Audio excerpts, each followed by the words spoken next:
It took me over a decade to understand the lifeblood, the heartbeat of a successful real estate operation. How long will it take you? When I first started flipping houses, just like a lot of you out there, you go out and read the forums and you learn that what you really need to do is build a strong team based on trust. And so I went out and I found a real estate agent. We scoured the market and we found a house, bought it at list price, and on paper, it all worked out. If I rehabbed it, it would get the price that I needed it to get. And then I went out and I started meeting contractors. And in the spirit of transparency and trust, I let them know that my budget was $50,000 and I really trusted them to build my scope of work for me. Hello? Hey man, I'm just letting you know my budget's $50,000 that I have saved up for that project. And so whatever you think you can fit in for that budget would be great. Oh yeah, I know exactly what I can get done for that price. Man, it felt great working with these polished professionals who had my best interest in mind. He got done with that project and it looked nothing like I'd envisioned.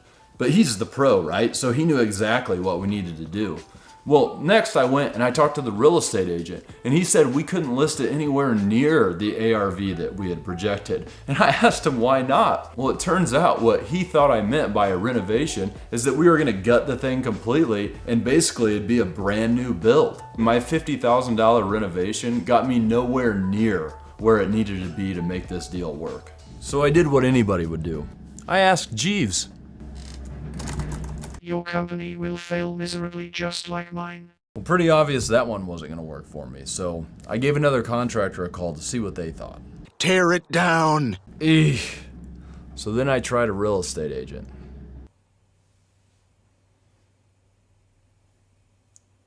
Hello? Oh, yeah, I can help with that. Yeah, well, you want to make sure that you do absolutely everything to that property. Like full gut, everything. Buy the best material you possibly can. If I have to do any negotiations with that real estate agent or do an inspection resolution, then you haven't done enough. We don't want to have to do any extra work. At that point, I knew there was only one option.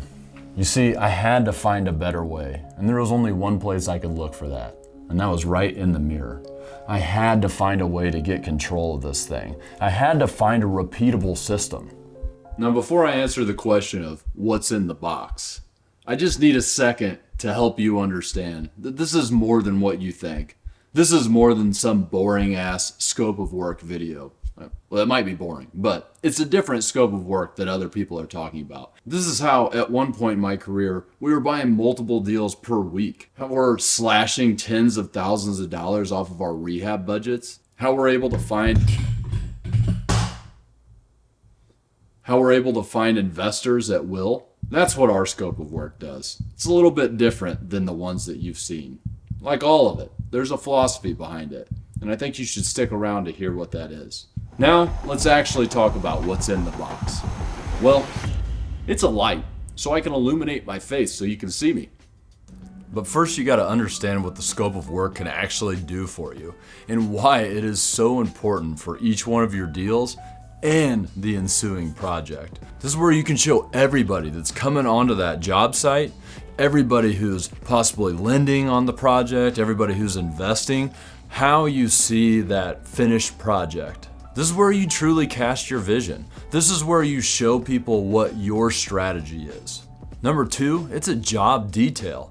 That way everybody who goes onto the job site, everybody who bids on any one of these jobs knows exactly what you expect. And that way later on, you can point to those to hold accountability to your expectations.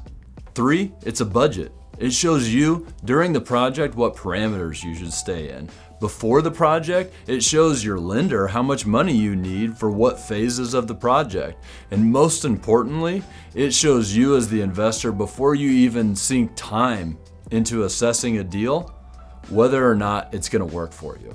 It shows you if you should pursue a deal any further. And four, it's a project management tool. You see, this is a living, breathing document. Throughout the project, you'll be changing it. You'll be calling audibles, you'll be doing change orders, and we're gonna talk about all that a little bit later. As we've talked about before, there are 4 different controls you have in real estate. Number 2 being the strategy, what you're gonna do to that property. So there's a few different things that we need to consider. 1 is, what is the exit strategy? What are you actually gonna do with this thing? 2 is, what is the class of the property? Is it an A-class property? Probably the type of house you're living in. Is it a B-class property? Nice rental in a nice area that's up and coming, obviously up and coming. Is it a C-class? Is it one that's not in the best area of town, but you do see a future, maybe it's 5 or 10 years out for this neighborhood? Is it a D-class property, the kind that you just make sure the safety concerns are taken care of and any liabilities are out of the way and that's good enough? What about the viewing type? I mean, is it vacant? Is somebody living there? Is it a hoarder that's living there and you can't really see anything?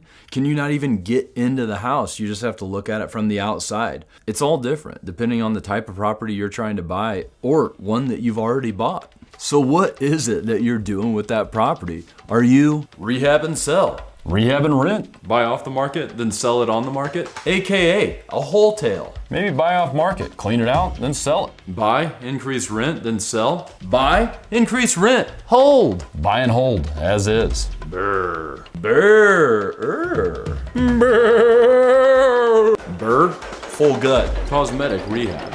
Finish the basement. Do an addition on that sucker. Now you gotta work the different stages of building the scope of work. You can't spend your whole day going to these different houses and making a full scope of work. You have to have a system for being able to take out the initial ones when you know they're not a good deal. And so what we do is, first we do an off-site, then we do an on-site, and then we do an in-project. So there's 3 different stages. Now the off-site, this I can do by looking at pictures on the computer. It might be listing photos, it might be photos and video, different media that the wholesaler has sent me, or it may be something that somebody on my team has sent me. And what we do is we go through the pictures and we add all the jobs that we know we're gonna have to do, trying not to miss any of them.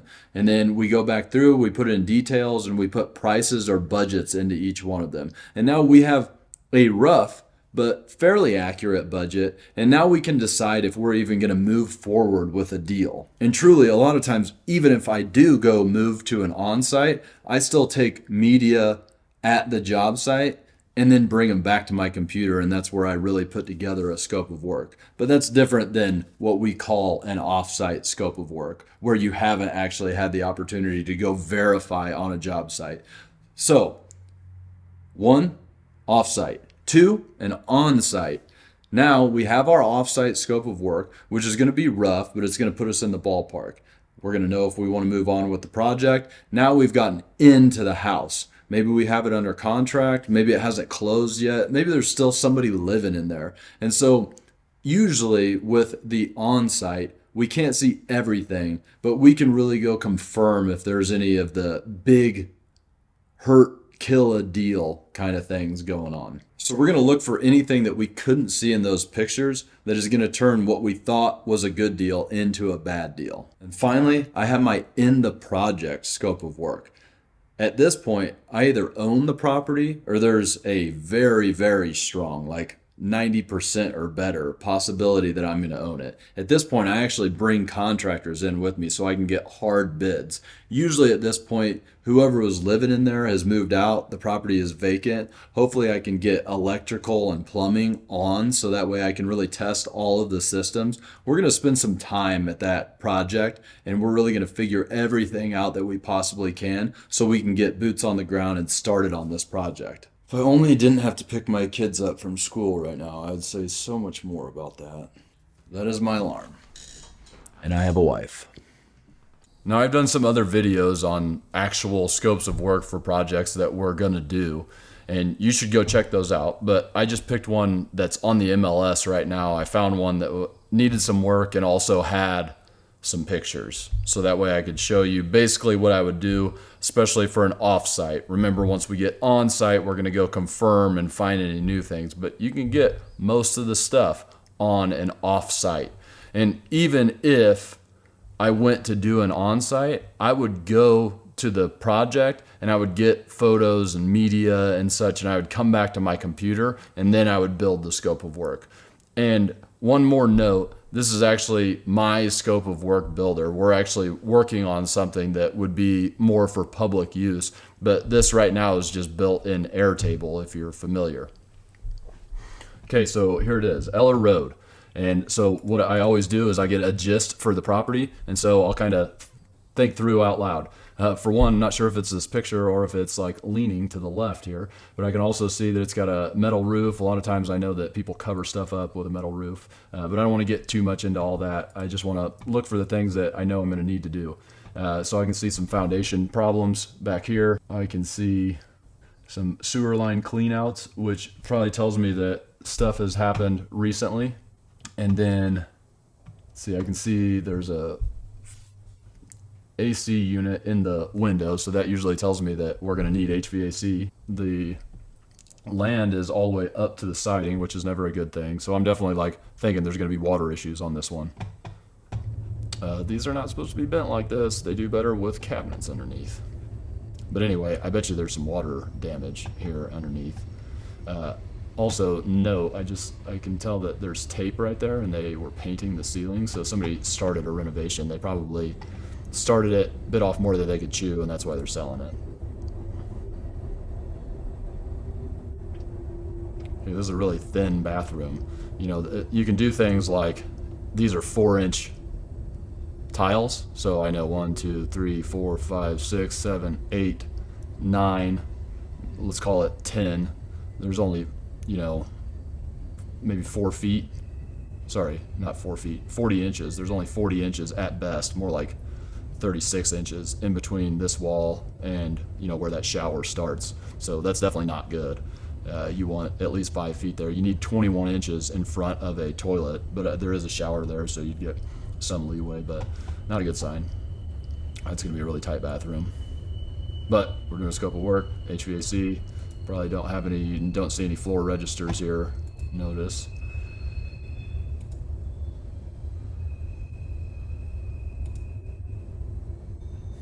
Seven-foot ceilings, most likely. You know, there's not much space between the top of the window and the ceiling. It's usually a sign that the ceilings are low. And this is definitely a sign. You see the doors are 7 foot tall, 80 inches actually, so just under 7 foot. So I mean, this is basically a 7-foot ceiling. Okay, well, that's what I got there. So let's go to the scope of work builder. Secure the house. I'm always going to secure the house. I put a budget in for that. All right, that's the pricing unit as a budget. We have job notes preloaded in here, but these are task notes or manual notes, which I refer to a lot. This is where I'm actually going to add the detail for the job on this specific project. But anyway, we're in phase 1 right now. Secure the house. General labor clean out. We're actually not going to need a clean out. That place is cleaned out. We're going to need to do some demo. We'll come back in later and do the manual notes. Flooring demo, don't need that. Floor floating, no. Make sure you watch the courses on the jobs menu and how to build this thing, and like how you wouldn't, for example, wouldn't put floor floating on unless it was significant, because otherwise you would expect it as part of the LVP flooring. Roofing repair. I am going to do a repair. I always do a repair or a replacement. Never leave it blank. There's always, you want a budget there. You know, this is a lot about putting budgets in. Once again, watch the jobs menu course and you'll see how this is all put together, or actually download the jobs menu. Temp power will need. Power will be off there. Framing, not really. Masonry repair, yes, we saw that. We saw structural repairs general. So actually, I'm not going to put this on here because I'm just going to make that masonry and all the stuff we'll have to do under the floor part of the structural repair. So this will be pretty heavy. Once again, we're going fast. I'm going to plan on a sump pump maybe, just in case we can't stop that water. I always want to be conservative here as opposed to aggressive to make sure I want to buy this deal. Moisture control, mold removal. I did see some mold in the pictures. All right, now we're on to the second block of phase 1. Drainage, French drain, yes. Grading, we're gonna have to do a little bit there. Electrical repairs as opposed to a full replacement, yes. HVAC repairs, no. Plumbing repairs, yes. Why not HVAC repairs? Because we need a full HVAC rough-in, right? The budget is higher for that. Okay, water heater, I saw no signs of it. So I automatically add budgets for electrical and plumbing unless I know specifically I need to do things, but it does look like that house has been lived in at least somewhat recently. Therefore, the electrical and plumbing are probably somewhat good. And so I'll put budgets in there. I'll probably increase the budgets with a severity calculation. But first, I'm just adding all of the jobs. That's the first step. First step, sorry, is to make sure I understand the project and start to create a strategy for myself, which for this one is going to be just a fix and flip, let's say. And now I'm going in and I'm adding all the jobs that I know I'll have to do. Then I'll come back in and I'll verify that those are all the jobs. And then I will put in all the details and the severity calculations and make sure I have my budget right. Okay. Electrical, new meter, new panel. I'm actually going to add one of these, not both. I didn't see any pictures of them, so I would assume that they're trying to avoid showing pictures of that. Insulation, let's just assume no. Rough end for plumbing we wouldn't need because we have repairs. Sewer underground, we did see signs of new PVC cleanouts, which is a really good sign. That usually means that we're good. LVP flooring, good, because if the cleanouts are there, most likely the city made them add it, and then they probably inspected other things as well. LVP, yep, good. We can go back in and add all that stuff. Drywall general, we'll only add this if it's excessive repairs beyond paint, and I don't think that it is. Drywall hang, no. Painting cabinets, no, because we'll be installing new. Painting interior, yes.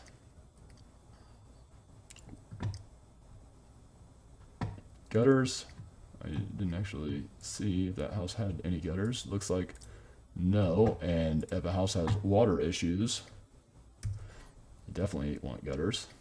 Window replacement, hardly ever. Okay, not siding new. We're going to do replacement in the Phase 4 exterior block. Curb appeal, we always add. Carpentry exterior repairs. Carpentry interior repairs. Cabinets, yep. Butcher block, yep. Backsplash, yep. Sink basin, yep. Gotta cut a sink. Handyman, bathroom accessories, yes. Tub tile surround, yes.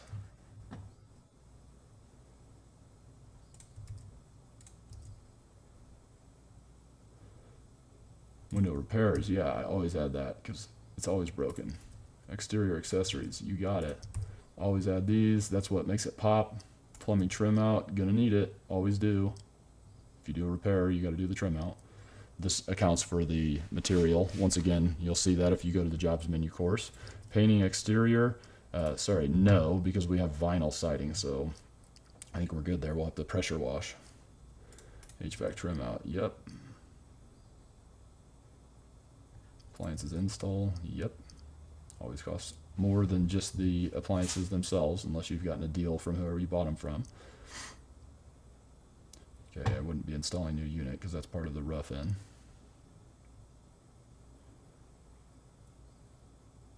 Landscaping, always pressure wash, yes. Yes.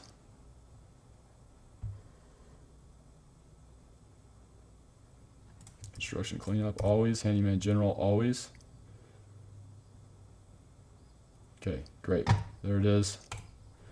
Review, migrate. Now we go add details. Secure house, number of units, 1. This is a budget. These are man days. Add for a dumpster, got it. Roofing repairs, 1 budget. Temp power, 1 unit. Structural repairs, I'm going to say 10 man days because there's quite a bit of work. That also figures in the material. 1 unit, 1 unit, 1 unit. Somebody messed with my scope of work builder. 1 unit, 1 unit. But remember, we're going to add severity here because this house has got some issues.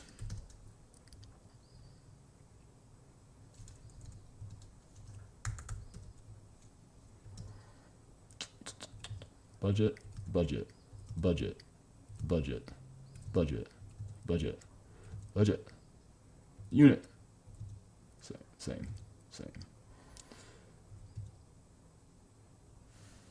Let's do 3 because there's always stuff. These are conservative numbers. Plumbing fixtures. Let's just think real quick. Sink in the kitchen. That's 1. We have a half of 1 with the dishwasher, if there's going to be one, another half of 1 with the fridge. And then we have a hose spigot, so we're at 2.5. Tub, I usually count that as 1.5. So now we're at 4. Toilet 5. Sink 6. Let's just assume that's it.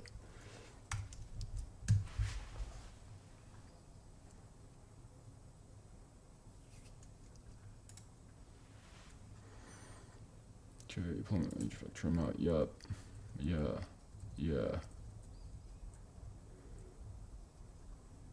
Okay, there you go. $56,000 budget. All right, now we would go through and we'd actually add the detail. You wouldn't put anything in handyman general. This is just for you to know. Construction cleanup, it's already got the job notes, so I don't need to put anything. There's nothing special about this cleanup. This is where you would add special things. So, for instance, if, you know, here, I know that this one is need to dig behind the existing retaining wall. And well, that's basically it.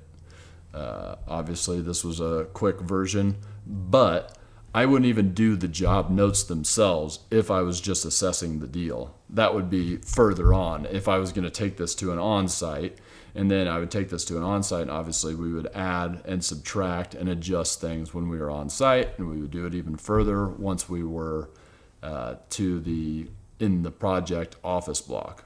Now, here are a couple other things that you need to understand. Change orders and audibles. So a change order, you've heard about it before. This is when something comes up during the project that was unexpected and you need to add it to your scope of work.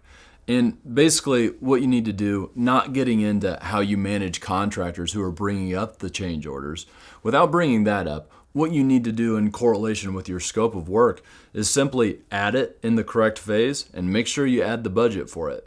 Now, an audible is something that is already on your scope of work, but you're moving the placement of it. You're moving a job from phase 2 to phase 6 for whatever reason. And we've done plenty of content on the reasons why you would do that and when and how.